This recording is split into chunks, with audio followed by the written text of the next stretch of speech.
Hi guys, welcome to my channel. आज मैं आपके लिए लेके आई हूँ एक बहुत ही ज़रूरी इन्फॉर्मेशन। ये जो आपके सामने दिख रहा है, ये है DSSB का ऑफिशियल नोटिफिकेशन, जो कि आज से एक हफ़्ते पहले आया होगा मेरे ख्याल से। हाँ, 10 दिन हो गए मेरे ख्याल से। और ये जो 12 तारीख को आया था, 12 मई को, राइट। और ये जो है, ये आपको TGT टीचर्स के लिए है। हर सब्जेक्ट की वैकेंसी आई है, ऑलमोस्ट सारे सब्जेक्ट्स की आई है। तो मेरे ख़्याल से कि हम सबको इसको अप्लाई करना चाहिए, क्योंकि अभी जो स्थितियाँ चल रही हैं कि झारखंड में बिल्कुल वैकेंसी आ ही नहीं रही है। पिछले 2 साल से तो एक भी वैकेंसी नहीं आई है। जो लास्ट 2 आई थी उनको भी लगभग कैंसिल ही कर दिया गया है। तो अभी तो फ़िलहाल हमारे यहाँ पे सब कुछ नियोजन नीति की वजह से रुका हुआ है। और उसके अलावा जो है टीचिंग वाले जॉब्स की, तो इन्होंने नियमावली नहीं बनाई है अभी तक। तो पता नहीं ये क्या करेंगे, कब जेटेड कराएंगे और कैसे कराएंगे, क्या नियमावली बनाएंगे नहीं। तो इसमें तो अभी काफ़ी वक्त है। लेकिन फ़िलहाल अगर आप B.Ed पास हैं और अगर आप C.TET भी पास हैं, तो ये आपके लिए एक अच्छी अपॉर्चुनिटी है टू प्रिपेयर एटलीस्ट। कम से कम आप इस एग्ज़ाम को देंगे तो आप प्रिपरेशन में तो रहेंगे। तो इसलिए मेरे ख़्याल से आप सबको ये फॉर्म अप्लाई करना चाहिए। ये है Delhi state subordinate services board का एग्ज़ाम।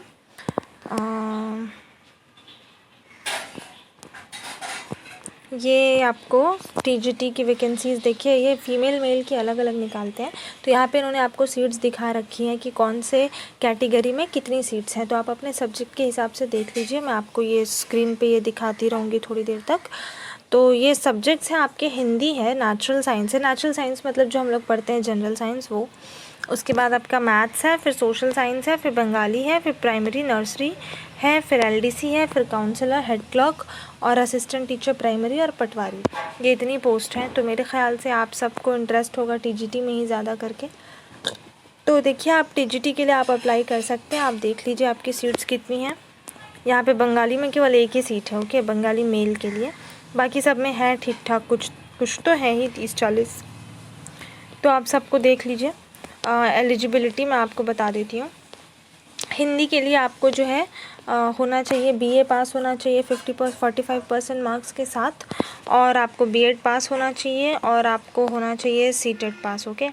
नेक्स्ट देखिए, आपका ये है TGT हिंदी मेल, वो भी सेम ही है। उसके बाद नेचुरल साइंस के लिए आपको क्या होना चाहिए, BSc पास होना चाहिए नेचुरल साइंस के लिए आपको, 45% मार्क्स के साथ, और साथ में आपको होना चाहिए B.Ed पास और C.TET पास, ओके। उसके बाद नेक्स्ट देखिए, नेक्स्ट है आपका, ये तो फिर फीमेल आ गया, सेम ही रहेगा ये तो।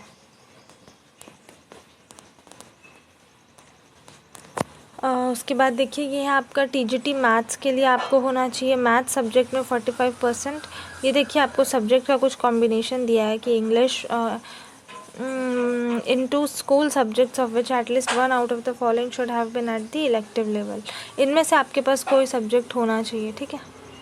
BSc में आपके होना चाहिए इनमें से कोई भी सब्जेक्ट। तो ये देखिए,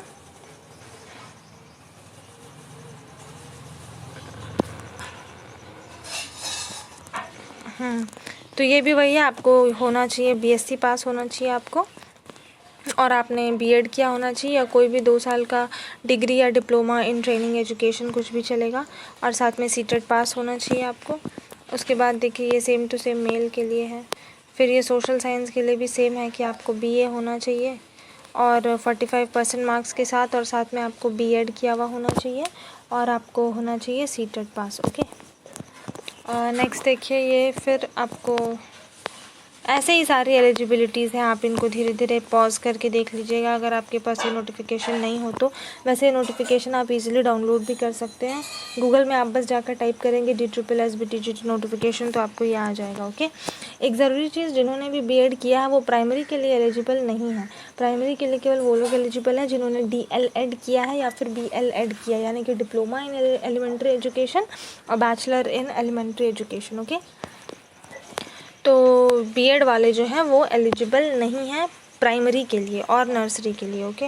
नर्सरी के लिए जिन्होंने B.Ed नर्सरी किया है वो एलिजिबल हैं, ओके।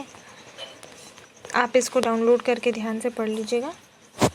एक ज़रूरी चीज़ ये कि यहाँ पे आपको रिजर्वेशन कोटा का फ़ायदा तभी मिलेगा जब आप दिल्ली के अंदर के ST SC OBC हों, और सेंट्रल लेवल का ST SC OBC या फिर स्टेट अपने झारखंड लेवल का वो नहीं चलेगा, ठीक है। आपको दिल्ली का ST SC OBC होना पड़ेगा। और यहाँ पे एक बहुत ही ज़रूरी चीज़ जो आपको दिख रही होगी, दिखाती हूँ आपको कि फ़ीस जो है वो आपको सिर्फ 100 रुपीज़ है। ओके, फ़ीस आपको सिर्फ 100 रुपीज़ है। और उस पर भी जो SC ST और एक्स सर्विसमैन लोग हैं उनको कोई भी फ़ीस नहीं लगेगी। वुमेन को,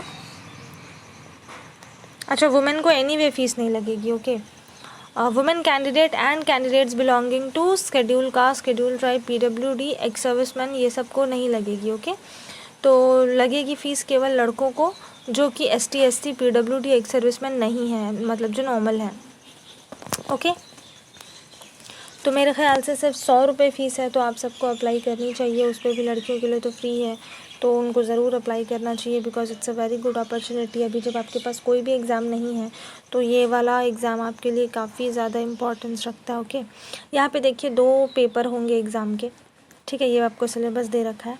2 पेपर होंगे एग्ज़ाम के। पहला पेपर होगा वो कॉमन पेपर होगा सबके लिए, उसमें आपको क्वेश्चंस रहेंगे GK के, फिर आपको रीजनिंग के, हिंदी के, इंग्लिश के और मैथ्स के। ओके, सेक्शन B जो है वो आपका जो स्पेसिफिक सब्जेक्ट है उससे क्वेश्चंस रहेंगे, यानी कि अगर आपने नेचुरल साइंस भरा है तो नेचुरल साइंस से रहेंगे, सोशल साइंस भरा है तो सोशल साइंस से रहेंगे। ओके, उसके बाद